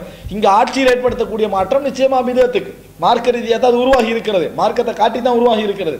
அப்போ அந்த நேரத்தில் அவர் சொல்றாரு, இந்த உபைதுல்லா இப்னு அதி இப்னு ஹியார் உஸ்மான் ரலியல்லாஹு அன்ஹு கேட்குறாங்க, இன்னக்க இமாமு ஆம்மா, நீங்க தான் அமீர் இமாமா இருக்கிறீங்க, வனஸல பிக மானரா, வனஸல பிக, நான் உங்களுக்கு ஒரு சோதனை நாங்கள் பார்க்குறோம், வயுஸல்லி லனா இமாமு ஃபித்னா, ஒரு ஃபித்னாவுடைய இமாம் எங்களுக்கு தொழுவிக்கிறார்.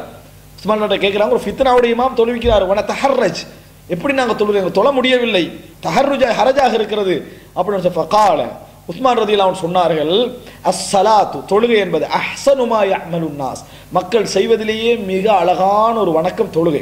ஃபஇதா அஹ்ஸனன் நாஸ் ஃபஅஹ்ஸின் மஅஹும், மக்கள் உங்களோட நலவா நடக்கிறாங்களா, அவர்களோட நலவாக நீங்கள் நடந்து கொள்ளுங்கள். வைதா அஸாஉ, அவர்கள் உங்களோட விஷயத்தை தவறு செய்தார்கள் என்றால் ஃபஜ்தனிப் இஸாஅத்தஹும், அந்த தவறை மட்டும் நீங்க ஒதுக்கி விடுங்கள், தொழாமல் இருக்க வேண்டாம் என்ற கருத்தில் உஸ்மான் ரலியல்லாஹு அன்ஹு சொல்றாங்க. தொழுங்க, விளங்கிட்டா அவங்களோட மோசடிகளை விட்டு நீங்க ஒதுங்கிக்கங்க, ஆனா தொழுகையில் அவர்களுக்கு பின்னால் தொழுங்கள் என்ற கருத்துப்பட உஸ்மான் ரலியல்லாஹு அன்ஹு அவர்கள் என்ன செய்தார்கள், சொன்னார்கள். அப்ப என்ன காரணம்? உஸ்மான் ரலியல்லாஹு ஆதாரம் காட்டி விட்டார்கள், அனஸுல்லாம் ஆதாரம் காட்டி விட்டான்னு சொல்லிடக்கூடாது. இங்க அனஸ் ரலியல்லாஹு அன்ஹு, உஸ்மான் ரலியல்லாஹு அன்ஹு, அப்துல்லா இப்னு உமர் ரலியல்லாஹு அன்ஹு அவர்கள் ஹதீஸ்களை இப்படிதான் புரிந்தார்கள். நம்ம இப்படி இதுதான் சரியான புரிதல் என்று சொல்லுகிறோமோ அப்படிதான் அவங்க புரிஞ்சிருந்தாங்க. அப்ப எங்கட புரிதல் சரி என்பதற்கு ஆதாரமாக நாங்கள் அவங்களை என்ன செய்கிறோம், முன்வைக்கிறோம். நாங்கள் புரிஞ்சுக்கிட்ட சரி, சொந்தமாக புரிஞ்சுக்கின்றதல்ல, விளங்கிட்டா, தவறாக புரிஞ்சுக்கின்றதல்ல, குர்ஆன் சொன்னாங்க மாற்றமாக புரிஞ்சுக்கின்றதல்ல, இது குர்ஆன் சொன்னா இப்படி தான் நம்ம புரிஞ்சுக்கணும், அதான் சரியான முறையில் இருக்கிறது. அதனால தான் இவ்வளோ காலம் இஸ்லாமியர்கள் இப்படி புரிந்தார்கள் என்பதை நிரூபிப்பதற்காக சொல்லுகிறேன். அப்போ இந்த செய்திகள்லாம் எங்களுக்கு என்ன காட்டுதென்றால், இஸ்லாத்தை விட்டு எவருடைய பிதஅத் ஒருவரை வெளியேற்றவில்லையோ அவருக்கு பின்னால தொழுவதில் தவறு கிடையாது, அவருடைய தவறு அவரோடு என்றது இந்த செய்தியெல்லாம் என்ன செய்தி எங்களுக்கு காட்டுகிறது. இது கொள்கையில் உள்ள பிதஅத்தா இருந்தாலும் சரி, வணக்கங்கள் உள்ள பிதஅத்துகளா இருந்தாலும் சரி. ஆனால் இங்கே ஒரு கேள்வி என்னன்னு சொன்னால், பல விஷயங்கள் வருது.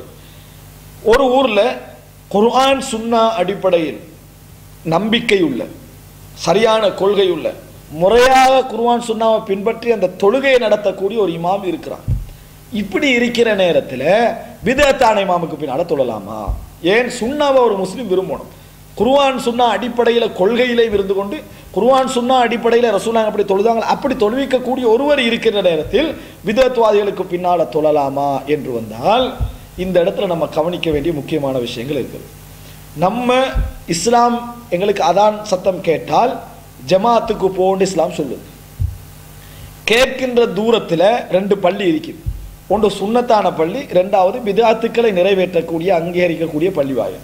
இப்படியான நேரத்தில் நாங்கள் அதான் சட்டம் கேட்குறோம், 2 சம தூரத்தில் இருக்குது, சுன்னாவுடைய பள்ளியும் எங்களுக்கு அருகில் இருக்குது, பிதஅத்தான பள்ளியும் அருகில் இருக்குன்னு சொன்னால் நிச்சயமாக சுன்னாவுடைய இமாமுக்கு பின்னால் தான் தொழ வேண்டும், சுன்னாவுடைய இமாமுக்கு பின்னால் தான் தொழ வேண்டும், பிதஅத்தான இமாமுக்கு பின்னால் தொழக்கூடாது. என்ன காரணம்? ரசூல் ஸல்லல்லாஹு அலைஹி வஸல்லம் கூட எப்படி என்னை கற்றுத்தங்க அந்த மாதிரி தொழுங்கன்னு சொல்லி அதுக்குரிய வாய்ப்பு எங்களுக்கு கிடைச்சிருக்கிற நேரத்தில் முஸ்லிமுக்கு பின்னால் தொழலாம் என்ற அடிப்படையில் பிதஅத்வாதிகளுக்கு பின்னால் நம்ம போகிறோம் என்று சொன்னால் பிதஅத்தை ஆதரிக்கிறோம், சுன்னத்தை வெறுக்கிறோம் என்ற லிஸ்ட்டுக்கு என்ன செஞ்சிருவோம், வந்துடும். ஏன் 2 சம தூரத்தில் இருக்குது, எங்களுக்கு போக முடிஞ்ச தூரத்தில் இருக்குது. எனவே அந்த மாதிரி கட்டத்தில் சுன்னத்தான பள்ளிக்கு தான் என்ன செய்வோம், நாங்கள் போக வேண்டும். சுன்னத்தான இமாமுக்கு பின்னால் தான் நம்ம தொழ வேண்டும், சுன்னத்தான கொள்கையிலையும் வணக்க வழிபாட்டிலையும் அவர்களுக்கு பின்னால் தான் நம்ம என்ன செய்வோம், தொழ வேண்டும் என்று புரிஞ்சுக்கணும். இந்த இடத்துல நம்ம மாற்றம் செய்யக்கூடாது என்ற சில ஊர்களில் பார்க்குறோம். அதாவது 2 சம தூரத்துக்கு சுன்னத்தா குர்ஆன் சுன்னா மரப்படி தொழுவிக்கக்கூடிய இடம் பக்கத்தில் இருக்குது, இருந்து என்ன செய்வாங்க, பக்கத்தில் உள்ள வழியை போயிட்டு வந்துடுவாங்க. லேசா முன்னுக்க போகலாம், இங்கே 2 ஒரே தூரத்துக்கு அதான் கேட்டால் போகக்கூடிய தூரத்தில் இருக்குது. இது கூடாது. இது நம்ம பிதஅத்தை ஆதரிக்கிறப்பவும் சுன்னத்தை வெறுக்கிறதாக போகும். இன்னும் சில பள்ளிகள் இருக்கு அப்படின்னு சொன்னால், நம்ம சுன்னத்தான பள்ளி அந்த ஊரில் இருந்தாலும் கூட நம்ம அதான் கேட்கக்கூடிய தூரத்தில் இல்லை, பல கிலோமீட்டர்கள் தாண்டி அந்த பள்ளிக்கு நம்ம போக வேண்டியிருக்குது, பிதஅத்தான பள்ளி தான் நம்மளுக்கு கிட்ட இருக்கு என்று சொன்னால், இந்த நேரத்தில் அவர் அந்த பிதஅத்தான பள்ளிக்கு பின்னால் தொழுகிறது நம்ம பிள்ளை கிடையாது. என்ன அவர் என்னது பள்ளிக்குரிய கடமையான தூரத்தில் அவர் இல்லை. அப்போ அவர் பக்கத்தில் உள்ள பள்ளியில் என்ன செய்யணும், அவர் தொழணும். ஆனால் ஒருவர் நான் சுன்னத்தை விரும்புகிறேன், எனக்கு விதத்தான பள்ளியில் தொழுவதற்கான எந்த விருப்பம் இல்லை என்று சொல்லி அந்த தூரங்களை கடந்து அந்த சுன்னத்தான பள்ளிக்கு போவாராக இருந்தால் அஃதல் வ அஹ்சன், அதான் சிறந்தது, அதான் மிகவும் நல்லது. ஆனால் அவரை நம்ம குறை சொல்ல முடியாது. இந்த பள்ளியில் தொழுதாராக இருந்தால், இந்த பள்ளியில் தொழுதாராக இருந்தால் அவரை குறை சொல்ல முடியாது. காரணம், அவர் சுன்னாவை விரும்பக்கூடிய மனிதர், சுன்னாவுடைய கொள்கையில் இருக்கக்கூடிய மனிதர். அவர் அதான் கேட்டு பள்ளி சுன்னத்தான பள்ளிக்கு போகக்கூடிய தூரத்தில் அவர் இல்லை, அவர் வேறொரு தூரத்தில் என்ன செய்கிறார், இருக்கிறார். எனவே அவர் அதுக்கு போய்த்தான் ஆகணும்னு நம்ம கடமைப்படுத்த முடியாது. மக்களுக்கு எல்லா நேரத்தில் எல்லா நிலைமையிலும் இருக்க மாட்டாங்க, பலவிதமான சோழிகள் அதுக்கு இருந்து கொண்டிருக்கும். அந்த மாதிரி கட்டத்தில் கிட்ட உள்ள பள்ளி ஒரு விதத்தான இமாம் தொழுவிக்கக்கூடிய பள்ளியாக இருந்தாலும் அங்கே தொழுவதில் தவறு கிடையாது. ஏன்னா சுன்னத்தான இமாம் இருக்கக்கூடிய அந்த பள்ளி மிக தூரமான இடத்துல இருக்கிறதுனாலே போவதற்கு அவருக்கு வாய்ப்பு இல்லாமல் இருக்கிறதுனாலே அவர் அப்படி தொழ. இதான் ஜும்மாவுக்கும், இதான் பெருநாள் தொழுகைக்கும், இதான் எல்லா 5 நேர தொழுகைக்கும் உள்ள சட்டங்களில் உள்ளதுதான் இது. இதில் நம்ம மாற்றம் சொல்ல முடியாது, விளங்கிட்டா. ஏன்னா அதாவது எங்களுக்கு பள்ளிக்கு போகக்கூடிய வாஜிபண்ட தூரத்தை வச்சு தான் நம்ம என்ன செய்யணும், இதை பற்றி பேச வேண்டும். அடுத்தது என்ன முக்கியமான ஒரு விஷயம் என்று சொன்னால், இந்த பிதஅத்வாதியான இமாம் என்பதில் நான் சொன்னேன் இபாதத்துக்குரிய பிதஅத்துக்களும் அடங்க மாட்டேன். இதில் சில முக்கியமான விஷயங்களை பிரிச்சுக்கணும். சில கருத்து முரண்பாடான மசாலாக்கள் இஸ்லாமிய சமுதாயத்தில் இருந்து கொண்டே இருக்கும். இதில் நம்ம ஒருவரை பிதஅத்வாதி என்று சொல்ல முடியாது, விளங்கிட்டா. அது ஒரு பிதஅத்தானே செய்கிறான்னு சொல்ல. உதாரணமாக அத்தஹியாத்தில் விரல் அசைப்பதா இல்லையா? அத்தஹியாத்து அசைக்கலாம் என்று ஒரு சில ஆய்வாளர்கள் என்ன செய்வாங்க, சில ஹதீதுகளை வச்சு சொல்லுவாங்க. அவர் என்ன செய்வார், விரல் அசைப்பார். இல்லை அசைக்க கூடாது, அந்த ஹதீதெல்லாம் லைவானது, அந்த ஹதீது இப்படி புரிஞ்சு கொள்ளக்கூடாது என்று ஒரு சில அறிஞர்கள் சொல்லுவார். இப்போ அசைக்க கூடாதுன்ற பார்வையில் அசைக்கிறது மார்க்கத்தில் ஏற்படுத்தப்பட்ட புதிய பிதஅத் ஆயிரும். அசைக்கிறவர பார்வையில் என்னது, அசைக்காம இருக்கிறவர் புதிய பிதஅத்தை உருவாக்கி இவர் பிதஅத்வாதி உறுப்பினால் தொழக்கூடாது என்று நம்ம மார்க்க தீர்ப்படுத்த மாட்டோம். நம்மளுக்கு மார்க்க விளக்கவில்லைன்னு அர்த்தம். இதெல்லாம் பிதஅத்வாதிக்குரிய அடையாளங்கள் அல்ல, இதெல்லாம் பிதஅத்வாதிக்குரிய அடையாளங்கள் அல்ல. குர்ஆனையும் சுன்னாவையும் நேரடியான செய்திகள், நேரடியாக சொல்லக்கூடிய செய்திகளை வச்சு ஒருவர் சஹீஹ் என்றார், ஒருவர் லைவ் என்ற கருத்து முரண்பாடு இருக்கிற சந்தர்ப்பத்தில் இதை நம்ம பிதஅத்துக்குள்ள சேர்க்கலாது. இதெல்லாம் நுட்பமான விஷயங்கள், விளங்கிட்டா. இந்த மாதிரியான விஷயங்களை பொறுத்த வரைக்கும் மசாயில் முக்தலஃபா, கருத்து முரண்பாடான மசாலாக்கள் இருந்து கொண்டே இருக்கும். ஒருவர் இங்கனைத்தான் தக்பீர் கட்டணும் என்றாரு, ஒருவர் வெள்ள இப்படி தக்பீர் கட்டினா போதும் என்று சொல்றாரு. 2 பேரும் ஹதீஸ்களை வச்சு கருத்து முரண்பட்டு கொள்றாங்க. ஒருவர் லைவ் பண்றாரு, ஒருவர் சஹீஹ் என்றாரு. இந்த மாதிரி கட்டத்தில் இப்படி கற்றவரை பார்த்து இப்படி கற்றவர் நீங்க பிதஅத்வாதி, விளங்கிட்டா. எந்த லெவலுக்கு வந்தோம்னு சொன்னால் யாருக்கு பின்னால என்ன செய்யலாது, தொழல. ஏன், இஜ்திஹாதுடைய மசாலாக்களை நான் ஒருவருக்கு முரண்பட்டுக்கிட்டு தான் இருப்பேன், நீங்க எனக்கு முரண்பட்டுக்கிட்டு தான் இருப்பீங்க. எனவே நான் உங்களை பிதஅத்வாதின்னு சொல்ல வேண்டிய ஏற்படும். சமீல்லா லிமன் ஹமீதாவுக்கு பிறகு தக்பீர் கட்டுறதா இல்லையா, ஒரு கருத்து முரண்பாடு இருக்குது. சமீல்லா லிமன் பிறகு தக்பீர் கட்டக்கூடியன்ற கருத்து முரண்பாடு கொஞ்சம் தூரமான கருத்து முரண்பாடாக இருந்தாலும் கூட எனது இந்த கருத்து நாங்கள் என்ன செய்கிறோம், அது பிழை, விளங்கிட்டா. அது ஒரு பிதஅத்தான ஒரு செயல் என்று சொல்கிறோம். ஆனால் இதுக்காக வேண்டி அவர் பிதஅத்வாதி உண்டு, அவர் இவரை பிதஅத்வாதி என்று சொல்கிற இடத்துக்கு இது வராது. எது தெளிவாக இருக்கிறதோ, திட்ட தெளிவாக கருத்து முரண்பாடே பட முடியாத அமைப்பில் இருக்கிறது, அவர்களைத்தான் நம்ம பிதஅத்வாதி என்று சொல்லலாம். இல்லைன்னு சொன்னால் அம்மார் ரலியல்லாஹு பின்னால் உமர் ரலியல்லாஹு தொலைலாம் போகும், உமர் ரலியல்லாஹு பின்னால் அம்மார் ரலியல்லாஹு தொலைலாம் போகும். ஒரு நபி தோழருக்கு பின்னால் இன்னொரு நபி தோழர் தொழ முடியாமல் போய்விடும். அப்துல்லா பின் மஸ்ஊத் ரலியல்லாஹு பின்னால் அபூ மூஸா அல்-அஷ்அரி தொழ முடியாமல் போகும், அபூ மூஸா அல்-அஷ்அரிக்கு பின்னால் அப்துல்லா பின் மஸ்ஊத் ரலியல்லாஹு தொழ முடியாமல் போகும். உபை இப்னு கஅபுக்கு பின்னால் ஜாபிர் ரலியல்லாஹு தொழ முடியாமல் போகும், ஜாபிர் ரலியல்லாஹு பின்னால் உபை இப்னு கஅப் தொழ முடியாமல் போகும். இந்த மாதிரி பிரச்சனை செஞ்சிடும். இப்னு அப்பாஸ் ரலியல்லாஹு பின்னால் உமர் ரலியல்லாஹு தொழ மாட்டான், உமர் ரலியல்லாஹு பின்னால் இப்னு அப்பாஸ் தொழ மாட்டான் என்ற லிஸ்ட்டுக்கு வந்துடும். ஏன், எது தெளிவாக மார்க்கத்தில் இல்லையோ அவைகளாம் பிதஅத்துக்கள். எது கருத்து முரண்பாடு ஒரு மசாலாவா ஆகி அந்த லெவலுக்கு வந்து விட்டதோ அந்த விஷயங்களை பொறுத்த வரைக்கும் இதை தஹதீத் பண்ணி வரையறுத்து சொல்ல முடியாது விட்டால் எங்களுக்கு விளங்கு இது தெற்ற தெளிவாக எந்த விதமான ஆதாரம் இல்லை, பச்சை இட்டுக்கட்டப்பட்ட செய்தியை வச்சு செஞ்சுட்டு இருக்கிறாங்கிற லெவலில் உள்ளவைகள் இருக்கிறது. மார்க்கம் நிராகரித்தவைகள் விளங்கக்கூடிய விஷயங்கள் இருக்குன்னு. அதே நேரத்தில் சில மசாயில்கள் இருக்குது, ஹதீதுகளை வைத்து குர்ஆனுடைய ஆதாரங்களை வச்சு கருத்து முரண்பாடான மசாலாக்கள் இருந்து கொண்டு இருக்கின்றன. இந்த மாதிரி என்னது, சுஜூதுக்கு போகிறதோ கையை வச்சு போகிறதா, காலை வச்சு போகிறதா, எலும்புகிற நேரத்தில் காலை ஊண்டி எழும்போதா, கையை ஊண்டி எழும்போதா, தக்பீர் இப்படி கட்டுறதா இப்படி கட்டுறதா, எல்லா தொழுகையும் கையை உயர்த்துறதா இல்லையா, இந்த மாதிரியான கருத்து முரண்பாடுகள் விஷயத்துல எல்லாம் நம்ம பிதஅத்வாதி அப்படின்னு நம்ம தீர்மானித்து விட்டோம் என்று சொன்னால் அது பிழையான ஒரு முடிவு. இவங்களுக்கு பின்னால் நம்ம தொழக்கூடாதுன்னு சொன்னால் நபித்தோழர்களுக்கே 1000 கருத்து முரண்பாடு இருந்தால் ஒருத்தருக்கு பின்னால் ஒருத்தர் தொழலாமல் போய்விடும். குர்ஆன் சுன்னா பின்பற்றவங்களுக்கு மத்தியிலேயே ஒருவருக்கு பின்னால் ஒருவர் என்னது தொழ முடியாமல் போய்விடும். இது பிதஅத்வாதி நம்ம சொல்லக்கூடாது, விளங்கிட்டா. இதில் நம்ம புரிஞ்சுக்கொள்ளணும். அப்படியே தான் இருந்தாலும் கூட செயல பிதஅத்னா சொல்லணும், இதில் இல்லையா இது ஒரு பிதஅத்தான செயலாக மாறும் நம்ம சொல்லணும்.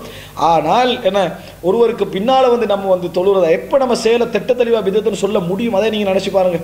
மார்க்கத்தில் இது இல்லைன்னு அடிச்சு கன்ஃபார்மாக சொல்ல முடிஞ்சா தான் ஒரு விஷயத்தை பிதத்துன்னு சொல்ல முடியும். அவர் ஒரு இஜ்திஹாதாக ஒரு விஷயத்தை செய்கின்ற பொழுது அவருக்கு பின்னால் சொல்லக்கூடாது பிதத்துவாதி நம்ம என்ன செய்யக்கூடாது, சொல்லக்கூடாது. இந்த மசாயில் முக்தலபா கருத்து முரம்பட்ட மசாயில் ஒருத்தருக்கு ஒருத்தர் முரம்புற நேரத்தில் அவர் பிதத் செய்கிற அவருக்கு பின்னால் நம்ம தொழக்கூடாது என்றால் அவர் உங்களுக்கு பின்னால் தொழ மாட்டார். இந்த மாதிரி வரலாற்ற விஷயங்கள், நெஞ்சில் தக்பீர் கட்டுற விஷயங்கள், அது போல என்னது தாடியுடைய விஷயங்கள். ஒருவர் வந்து நீட்டமாக வளர்க்கணும்னு சொல்றாரு, ஒரு ஆள் ஷோட் பண்ணணும்னு சொல்றாரு. நீட்டமாக வளர்க்கு ஷோட் பண்றவரை பார்த்து பிதத்வாதி என்று, ஷோட் பண்றவர் நீட்டமாக வளர்க்கறத பார்த்து பிதத்வாதி என்றுவார். இந்த லெவலுக்கு என்ன செய்யக்கூடாது, நாங்கள் போய்விடக்கூடாது.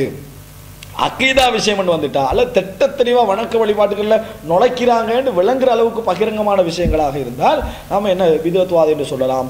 அவருக்கு பின்னால் தொழுவதிலும் இப்போ நான் சொன்ன தஃசீல் உங்களுக்கு வழங்கப்படுத்துகிறேன். சுன்னாவுடைய ஒரு இமாம் இருந்தால் நாம நிச்சயமா அவரை தேடித்தான் போகணும். நம்ம போகக்கூடிய தூரத்திலையும் நெருக்கத்திலையும் அவர் இருந்தால், இல்லை அவர் வந்து என்னது சுன்னாவுடைய இமாம் இல்லாத ஊராக இருந்தால், அல்லது சுன்னாவுடைய இமாம் இருக்கிற ஊர் எம்மை விட்டு மிக தூரமாகவோ அல்லது நம்ம அதான் சத்தம் கேட்டு போய் தொழக்கூடிய லெவல்லே இல்லாமல் இருந்தால் ஒரு பிதத்வாதிக்கு பின்னால் தொழலாம். அவருடைய பிதத் அவரை இஸ்லாத்தை விட்டு வெளியேற்றாமல் இருந்தார், அவரை இஸ்லாத்தை விட்டு வெளியேற்றாமல் இருந்தால் என்ன செய்யலாம், நாம் தொழலாம்.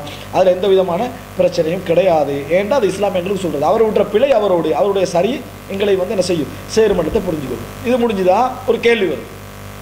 சரி, மற்ற தொழுகையெல்லாம் பரவாயில்ல, ஆனால் சுப தொழுகையில் இமாம் குனூத் ஓதுவாரே, அப்போ குனூத் ஒரு நேரத்தில் என்ன செய்யறது? சுப தொழுகை மட்டுமல்ல, இப்போ நாங்கள் வந்து என்ன செய்கிறோம், வித்தருடைய குனூத்துக்கு வித்தரில் குனூத்தி இல்லை, வித்தரில் கையேந்த கூடாது என்று சொல்லக்கூடிய உலமாக்கள் வைக்கிறாங்க. நானும் அந்த கருத்தில் இருக்கிறது. அப்போ நாம் மக்காவுக்கு போகிறோம், மதீனாவுக்கு போகிறோம். அங்குள்ள இமாம்கள் என்ன செய்வாங்க, அஹ்லு சுன்னாவாக இருந்தாலும் குர்ஆன் சுன்னாவை பின்பற்றக்கூடிய இருந்தாலும் இபாதத்தில் என்ன செய்கிறாங்க, இப்படி ஒரு விஷயத்தை அவர்கள் சரியென்று செய்து கொண்டிருக்கிறார்கள். இந்த மாதிரி நிலைமையில் என்ன செய்யறது அப்படின்னு நீங்கள் கேட்டீங்கன்னு சொன்னால் நாங்கள் அதில் என்ன முடிவு கூறோம் என்றால், இல்லை ரெண்டு விதமாக இருக்குது. சுபகுடைய குனூத்தை பொறுத்த வரைக்கும் தெளிவான பிதத், அதில் எந்த விதமான நியாயமும் சொல்ல முடியாத அளவுக்கு தெளிவாக ரசூல் ஸல்லல்லாஹு ஒரு மாதம் கேட்டு விட்டு விட்டார்கள் என்று வந்த ஒரு விஷயத்தை திருப்பி செஞ்சு கணிக்கிறாங்க. அது ஒரு வழிகேடுன்றதுல சந்தேகமே கிடையாது. அதனால் நாங்கள் என்ன செய்யணும் என்றால், அப்படிப்பட்ட இமாம்களுக்கு பின்கால நம்ம தொழுவதாக இருந்தால் இது கையேந்த வேண்டி வருமே என்ன செய்யறதுன்னு கேட்குறேன். ஏன்னா இமாம ரசூலாங்க ஃபாலோ பண்ண சொல்லிக்கிறாங்களே என்று. இது வந்து இமாமத்தில் தெளிவில்லாமல் கேட்கப்படுகின்ற ஒரு கேள்வி. இமாம ரசூலாங்க ஃபாலோ பண்ணணும்னு சொன்னாங்க, எதில் ஃபாலோ பண்ணணுன்னாங்க, இமாமத்திலேயே ஃபாலோ பண்ண வேண்டிய சில கட்டங்கள் இருக்கு. ரசூலாங்க சொல்றாங்க, உதாரணமாக ஒரு இமாம் அசர் தொழுதுட்டிக்கிறார், நான் லுஹர் தொழலை, ஜம்மு செய்ய போறேன், இமாமோட வந்து சேர்றேன். இப்போ நீயத்தில் இமாமை ஃபாலோ பண்ணணுமா? இமாம் அசருடைய நியத்தில் வைக்கிறார், நான் லுகருடைய நியத்தில் வைக்கிறேன். அப்போ இமாம் அசருடைய நியத்தில் வைக்க சொன்னது, நான் லுகருடைய நியத்தில் இருந்தால் நியத்தில் ஃபாலோ பண்ணவில்லை, எனவே அசருடைய தொழுகிற இமாமுக்கு பின்னால் லுகருடைய தொழுக முடியான்னு சொல்லல. ரசூல் நான் நியத்தில் ஃபாலோ பண்ண சொல்லலை. இமாம் 2 ரகாத்தில் வைக்கிறாரு, நான் 1 ரகாத்தில் வந்து சேர்றேன். இப்போ நான் வந்து அவர் 2 ரகாத் நியத்தில் இருக்கிறார், நான் 1 ரகாத் நியத்தில் இருக்கிறேன், அப்போ ஃபாலோ பண்ணலைன்னு ஆகாது. அதே போல் இமாம் வந்து சுபான் ரபில் அலின்னு சொல்கிறாரு, நான் சுபூஹுன் குத்தூசுன் ரப்பல் மலாயிக்கத்தி வருவோம்னு சொல்லுவேன். இமாம் ஒரு இடத்துல கையை தூக்குறாருன்னா கையை தூக்கலை, இல்லை விளங்கிட்டா, இமாம் ஒரு இடத்துல கையை தூக்குறா, நான் இமாம் சலாம் சொல்கிறார், நான் சலாம் சொல்லாமல் எழும்பிடுறேன். இந்த இடங்களெல்லாம் நம்ம இமாமை ஃபாலோ பண்ணுறோம் இல்லை. இமாமை ஃபாலோ பண்ணாத குற்றம் எங்களுக்கு வருமா? வரல. ஏன் ரசூலாங்க எதில் ஃபாலோ பண்ணுங்கன்னு சொன்னாங்க? எதில் ஃபாலோ பண்ணுங்கன்னு சொன்னாங்க? உங்களுக்கு அவர்கள் தொழுவிக்கின்ற நேரத்தில் இதா கப்பர ஃபக்கபிரு, தக்பீர் சொன்னால் தக்பீர் சொல்லுங்கள், வைதா ரகா ஃபர்காவு, ஓதினால் ருக்கு செய்தால் ருக்கு செய்யுங்கள், வைதா சஜத ஃபர்ஸ்ட் சுஜூத் செஞ்சால் சுஜூத் செய்யுங்க. இப்படி தான் ரசூலுல்லாஹ் சொன்னாங்க. ருக்குல சுஜூத்ல தக்பீர்ல தான் இமாமை ஃபாலோ பண்ணணும், அவ்வளோதான். ருக்குலையும் தக்பீர்லையும் சுஜூத்ல மட்டும்தான் இமாமை ஃபாலோ பண்ணணும்னே சொன்னாங்க. மற்ற எந்த சுன்னத்தான விஷயத்துல இமாமை ஃபாலோ பண்ண தேவையில்லை. இமாம் வந்து உதாரணமாக தொழுவிக்கிற டைமில் ஒவ்வொரு இருப்பிலையும் கை தூக்குறான்னு வைங்களேன். ஒவ்வொரு இருப்பிலையும் கை தூக்குறதுக்கு சில ஹதீஸ்கள் இருக்கின்றன. ஒவ்வொரு இருப்பிலையும் கை தூக்குறாரு, நான் ஒவ்வொரு இருப்பிலையும் கை தூக்கல, 4 இடத்துல கை தூக்கினேன்னு வைங்களேன். தக்பீர் கட்டக்குள்ள, அதே போல் என்னது ருக்கு போகக்குள்ள, ருக்குல் இது வரக்குள்ள, 3 ரகாத்துக்கு எழும்பக்குள்ள, இந்த 3 இடத்துல நான் கை தூக்கினேன். இமாம் ஒவ்வொரு இருப்பிலையும் கை தூக்குறாரு, நான் அதை ஃபாலோ பண்ணாட்டி இமாம் ஃபாலோ பண்ணலன்னு ஆகாது. இமாம் அசர் தொழுறா, நான் பின்னால் லுஹர் தொழுறேன், இமாமை ஃபாலோ பண்ணலன்னு ஆகாது. அப்போ சுன்னத்தான விஷயங்களிலேயே நபியர்கள் சொன்ன விஷயங்களை தவிர இமாமை ஃபாலோ பண்ண தேவையில்லை என்று சொன்னால், விதத்தான விஷயத்தை ஃபாலோ பண்ண தேவையில்லை என்று தெளிவாக வழங்குதா இல்லையா? தெளிவாகவே இஸ்லாம் சொன்ன சுன்னத்தான விஷயங்களை இமாம் செய்கின்ற பொழுது அதில் நான் ஃபாலோ பண்ணவே தேவையில்லை என்று இருக்கிற பொழுது ஃபாலோ பண்ணுங்க என்று சொல்லிட்டு இதில் தான் ஃபாலோ பண்ணணும்ன்றாங்க. தக்பீர் சொன்னால் தக்பீர் சொல்லுங்க, ருக்கு செஞ்சால் ருக்கு செய்யுங்க, சுஜூது போனால் சுஜூது போங்க, இவ்வளோ தான் ஃபாலோ பண்ணணும்.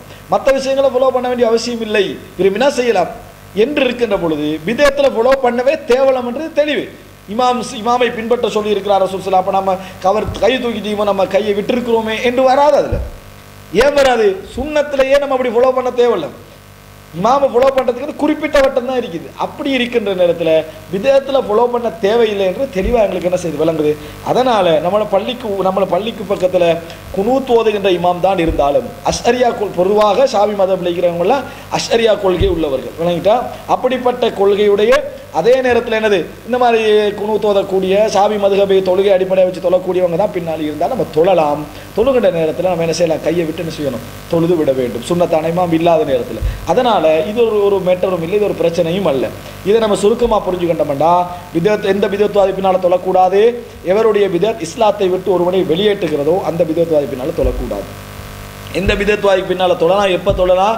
இஸ்லாத்தை வெளியேற்றாத வணக்க வழிபாடுகளிலும் கொள்கையிலும் செய்கின்ற விதத்துடைய இமாமுக்கு பின்னால் தொழலாம். எப்போ தொழலாம்? சுன்னத்தான ஒரு இமாம் நம்மளது ஊரிலே இல்லை என்றால், நம்ம போகக்கூடிய தூரத்திலே இல்லை என்றால் நம்ம என்ன செய்யலாம்? அந்த விதத்துவாதியான இமாமுக்கு பின்னால் தொழலாம். சுன்னத்தான இமாம் நம்ம கட்டாயம் பின்னால் தொய். அதே நேரத்தில் ஒரு ஊரில் வந்து சுன்னத்தான இமாம் இருக்கிறார், விதத்தான இமாம் இருக்கிறார், ரெண்டு சமனான தூரத்தில் இருக்கிறாருன்னா விதத்தான பள்ளிக்கு நம்ம போய் தொழக்கூடாது. காரணம் விதத்தை ஆதரிக்கிற மாதிரி போகும். அவருக்கு பின்னால் என்ன செய்யக்கூடாது?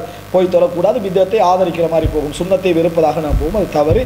இதுதான் நம்ம இது அல்லாத கட்டத்தில் நம்ம விதத்துவாதிக்கு பின்னால் தொழலாம். அவருடைய விதத் வந்து இஸ்லாத்தை விட்டு வெளியேற்றாத விதத்தாக இருந்தால் அதுக்காக வேண்டி போய் நீங்கள் விதத்துவாதியா நீங்கள் செய்கிற விதத்தை இஸ்லாத்தை விட்டு வெளியேற்றுறதா இல்லையான்னு ரிசர்ச் பண்ணிக்கிற விஷயம் இல்லை. நமக்கு தெரிஞ்சால் தான் கேள்வி என்ன செய்யும் அதில் வரும். இதில் நம்ம முக்கியமாக புரிந்து கொள்ள வேண்டும். இந்த அடிப்படை நம்ம விளங்கி கொண்டோம் என்று சொன்னால் சிம்பிளாக இதுக்குரிய பதில் கிடைச்சிடும். இவ்வளவையும் நம்ம ரிசர்ச் பண்ணுறதுக்கான காரணம் என்ன சொல்லுங்க பார்ப்போம். ஜமாஅத்து தொழுகை முக்கியம் என்றுதான் காரணம். சலாத்துல் ஜமாஅத்து அஃதலு மின் சலாத்தில் ஃபர்தி பி27 தரஜா. தனித்து தொழுவதை விட ஜமாத்தா தொழுவதை 27 மடங்கு சிறந்த என்று ரசூலுல்லாஹ் சொல்லிக்கிறாங்க. ஜமாத்துக்கு போகாதவர் அதான் சத்தம் கேட்கக்கூடிய தூரத்தில் இருந்து அது கிட்ட, அதாவது அதான் சத்தம் கேட்குற தூரம்னா இது ஸ்பீக்கர் இல்லாதன்னு நினைக்கிறோம். ஸ்பீக்கர் போட்டோன்னா 5 கிலோமீட்டருக்கு கேட்கும். அப்போ நான் அந்த அளவு தூரத்தில் இருந்து அதான் சத்தம் கேட்கக்கூடிய தூரத்தில் போகக்கூடிய தூரத்துக்கு ஒரு ஜமாத்துக்கு போகவில்லைன்னா அவரோட வீடுகளை எரிக்க நாடுகிறேன் என்று ரசூல் ஸல்லல்லாஹு அலைஹி வஸல்லம் சொல்லிக்கிறாங்க. அன்றைய காலத்தில் அப்படி போகாமல் இருந்தவர்களை முனாஃபிக்குகளாக தான் என்ன செஞ்சாங்க? சஹாபாக்கள் பார்த்தாங்கன்னெல்லாம் வருது. அவ்வளோ வலியுறுத்தப்பட்ட ஒரு ஜமாத், மற்ற இஸ்லாமிய சமுதாயத்துடைய ஷஈரத், ஒரு மார்க்க ரீதியான அடையாளம் இந்த ஜமாத்து தொழுகை, ஜும்மா தொழுகை, பெருநாள் தொழுகைகள் இதெல்லாம் கூட்டாக நிறைவேற்றப்பட வேண்டிய தொழுகை என்று இஸ்லாம் எங்களுக்கு சொல்லி இருக்குது. அப்போ இப்படிப்பட்ட ஜமாத்து தொழுகையை நம்ம விட்டுருவோம் என்று சொன்னால் அந்த இஸ்லாமிய சமுதாயத்துடைய அந்த அடையாளங்களை என்ன செஞ்சிடும்? அழிந்துவிடும். அதனால தான் ஜமாத்து தொழுகை விஷயத்தில் கவனம் எடுக்கிறாங்க. ஒரு இஸ்லாமிய ஆட்சியாளர் வாரார், ஆட்சியாளர் விதத்தா வந்து அமைஞ்சிருவார். இஸ்லாமிய ஆட்சியாளர் விதத்தா வந்து அவர் ஏரியாவுக்கு நியமிக்கிற ஒரு விதத்துவாதியாக இருப்பார். அவர் தான் தொழுவிப்பார் அந்த பள்ளியில். அப்போ அவருக்கு பின்னால் வந்து நம்ம தொழுகை விட்டோம்னா ஆட்சி என்ன செய்யும்? கலப்ஸ் ஆகும், பிரச்சனையாகும், சண்டையாகும். இதெல்லாம் கவனித்து தான் இஸ்லாம் என்ன செய்யுது? முஸ்லீமாக இருந்தால் அவருக்கு பின்னால் தொழலாம் என்ற அடிப்படையில் இஸ்லாம் என்ன செய்யுது? எங்களுக்கு சொல்லி வைத்திருக்கிறது. ஜமாத் என்பது மிக முக்கியம். பித்அத்வாரி என்று காரணம் காட்டி நம்ம ஜமாத்தை விடுவதற்கு எந்த அனுமதியும் கிடையாது. உரிய நேரத்தில் நம்ம பள்ளிக்கு சமூகம் தர வேண்டும். உரிய நேரத்தில் அந்த ஜமாத்தாக நம்ம தொழ வேண்டும். நமக்கு இப்போ நம்மளுக்கு கேட்கக்கூடிய தூரத்தில் உள்ள பள்ளியாக இருந்து நம்ம கட்டாயம் போகணும், போய் தொழணும். அந்த அது விதத் சுன்னத்தான இமாம் இல்லாது விட்டால் அதில் எந்த விதமான தவறும் கிடையாது. அவர்கள் விடுகின்ற பிள்ளைகள் அவர்களை சார்ந்தவைகள், அவர்களுடைய சரி எங்களையும் வந்து சேரும் என்று ரசூல் ஸல்லல்லாஹு அலைஹி வஸல்லம் சொல்லி இருக்கிறார்கள். இந்த விளக்கத்தை அடிப்படையாக வைத்து எமது வணக்க வழிபாடுகளை அமைத்துக்கொள்ள அல்லாஹ் ரப்புல் ஆலமீன் வாய்ப்பை தந்தல் புரிவானாக. هذا ما عندي والعلم عند الله وأقول قولي هذا وأستغفر الله لي ولكم. السلام عليكم ورحمة الله وبركاته.